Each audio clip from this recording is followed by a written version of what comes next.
সকাল থেকে বাসার যত গুড়াগাড়া আছে সবটি ধরছে যে এরারে ঘুরাই আনতে। তো এখন ঘুরাই আনমো, ঘুরাইয়া কোত্থেকে আনমো এটাও ভাইবা পাইতেছি না। তো হঠাৎ করে খেয়াল হইলো যে বাড়ির পাশে একটা চক আছে, ওই চকের মধ্যে ছোট্টখাটো একটা মেলা বইছে। তো চিন্তা করলাম ওইখান থেকে ঘুরাই নিয়ে আই। এটা যেহেতু কাছে আছে আর সব ঘুরাগাড়া দূরে কোথাও নেওয়া যায় না, তখন ওই চিন্তা করে ওইখানে রওনা দিলাম। তো ওইখানে যাওয়ার পর দেখি যে ভালো মোটামুটি দোকানপাট বসছে, আর পাশাপাশি কিছু রাইডও বসাইছে। তো ওইখানে গিয়া ঘোরাঘেরা তো সব রাইড দেখে রাইডে উঠবো আবদার। তো রাইডে তোলার জন্য এক একটারে জিজ্ঞেস করলাম কোনটা কোন রাইডে উঠবো। সব এক রাইডে উঠবো না, এক এক রাইডে উঠবো। তো যেটা যে রাইডে ওঠার সিদ্ধান্ত নিয়েছে ওইখানে উঠাই দিলাম। উঠাই দিয়ে আমি চিন্তা করলাম যে ফাঁকে আসি যখন কিছু ভিডিও করি, ফেসবুকে দিলে দেওয়া যাবে। ওইটা ভাইবা ভিডিও করলাম। ভিডিও করতে করতে ওই ফাঁকে ওরা মোটামুটি রাইডও চলতেছে, আর আমি এদিক দিয়ে ভিডিওর কাজটাও শেষ করে নিলাম।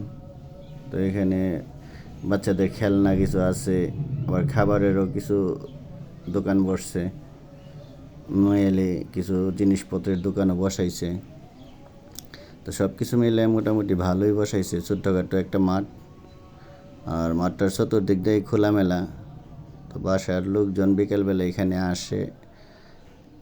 আসে একটু খোলামেলা জায়গায় ঘোরাঘুরি করে। ওই সুবাদে এই জায়গাটা মোটামুটি ভালোই জমে। তো যাই হোক, এখানে তারা রাইডে চলতেছে, আমিও দাঁড়ায় দাঁড়ায় দেখতেছি আর ভিডিও করতেছি। তারা তাদের মতো মজা নিতেছে। আমি তো বুড়া মানুষ, আর কই রাইডে উঠবো, দাঁড়ায় দাঁড়ায় তারা ভিডিও করতেছি। তো ভিডিও করতে করতে রাইড মোটামুটি শেষ পর্যায়ে। তো রাইড শেষ হওয়ার পরে ওরা সন্ধ্যার দিকে, সন্ধ্যা প্রায় ঘনায় আসছে।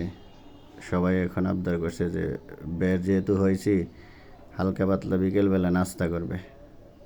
তো নাস্তা করানোর জন্য আবদার। তো নাস্তা করাইতে গিয়ে তাদেরকে সবাই নিয়ে কলেজ গেট রওনা হলাম। কলেজ গেটে এসেও ওইখানেও মোটামুটি মানুষের ভালো ভিড়। বিকেলবেলা হইলে মানুষ এখন আর ঘরে থাকে না, সব বাইরে এসে পড়ে। বুঝি না মানুষের তো ঘোরাঘুরি কিসের জন্য করে। তো যাই হোক, আয়সা তাদেরকে নিয়ে একটা হোটেলে ঢুকলাম।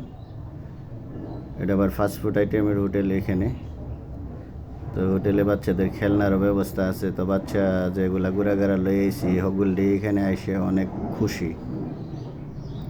তো মাঠের মধ্যে যতটুকু আনন্দ পাইছে তার সাথে বেশি আনন্দ এখানে করতেছে। দেখেন আরেকজন কই উঠছে। এই ঘোরাঘেরা এক একজন এক এক পজিশন নিয়ে আনন্দ করতেছে। আর এই ঘোরাঘেরার আনন্দ দেখলেও নিজেদের কাছে অনেক ভালো লাগে। তারা মাঝে মধ্যে ছোটোখাটো আবদার করে, সব সময় আবদার রাখা যায় না, তারপরও কিছু কিছু সময় রাখতে হয়, কারণ ওরাই তো আমাদের ভবিষ্যৎ। তাদের আবদার যদি না রাখি তাহলে কিভাবে হয়। সব কিছু মিলিয়ে তাদের আবদার পূরণ করতে হয়, আর এটাই আমাদের দায়িত্ব। আর আমাদের দায়িত্বটা করা আমাদের উচিত।